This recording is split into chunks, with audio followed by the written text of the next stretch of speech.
It was a follow-up to a story that turned into much more, and it happened in southeast Portland. Now, we were checking back in on a neighborhood that had complained about homeless RVs lining their street. Only this time we discovered something that changed everything. Here's tonight's City and Crisis Finding Solutions report.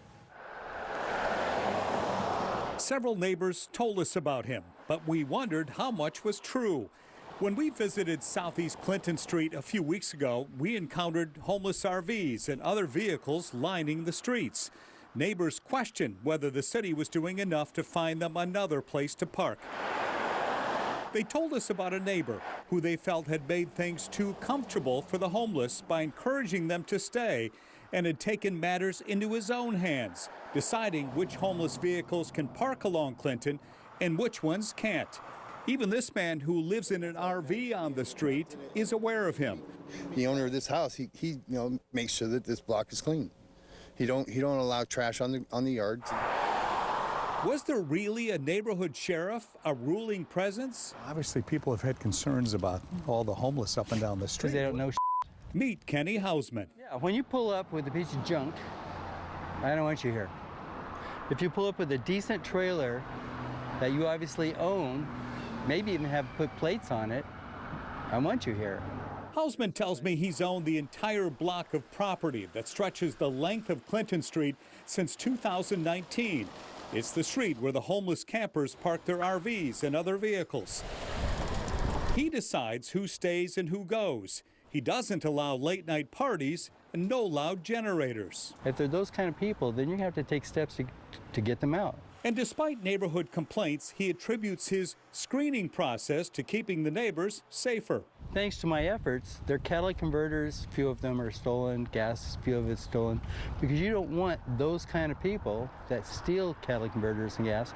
You don't want them on your street. You don't want them in your neighborhood. So you have to know who's on your street. So you maintain who's on the street and who's not. I mean, this is semi-illegally and semi-legally. It's kind of right in the middle there saying. Hausman, a Vietnam vet, wouldn't tell me what steps he takes to remove campers he doesn't want. He says he also convinced some gang members with guns to leave. I managed to get rid of them without any violence. How'd you do that? Cost me a couple $100, but they're gone. Did you just pay him to leave? No, but they're gone. So what's his motivation for keeping the streets lined with campers? He says these days someone is going to park there, and the more you know about him, the better. He says the complaining neighbors have it all wrong. They just see a motorhome. They think, oh no, homeless, crime, drugs, etc. They don't see Tim, who I think works, I'm not sure, but he won't steal from them or anything else. They don't see, I don't know Jim very well, the old man Steve living on Social Security. Needs a place to stay. So you've screened all these people on this street? I have to. Yeah, you have to know who's here. Some neighbors have described criminal activity that they blame on their neighbors living on the streets. When we checked police records for the neighborhood in the past year, here's what we found. Above average number of assaults, stolen cars, and weapons violations, although none of that can be attributed directly to the homeless campers. Still, much of the neighborhood ire is directed at Hausman himself. Watch what happens during our interview when another neighbor pulls up claiming that Hausman provides electricity to the homeless campers. The gym across the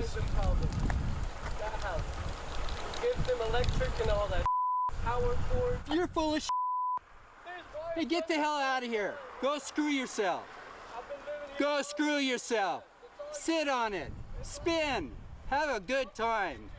And that's what you do. So that's obviously one of the neighbors who says that you're allowing these people to be here, so he's upset about that. Yeah, see, he doesn't know anything. You don't see any power cords going out there. None. The City of Portland Street Services Coordination Center sent me this statement regarding Hausman and his neighborhood rule. It reads in part, Mr. Hausman has been known to contact city workers and attempt to enable people to stay on the block, though he does not have the authority to monitor the public street bordering his property. The city plans to make sure this area is slated for more regular check-ins, in addition to the normal reporting process. But don't expect Hausman to stop managing the street, choosing his neighbors. After all, he insists it's the only way it will work. All of this, you don't find any car thieves here. You don't find people laying around doing drugs, etc. You shouldn't find any needles. All the trash is in one spot for CCC to pick up. They gotta live someplace, but the good ones have to live someplace. The others, they can't live here.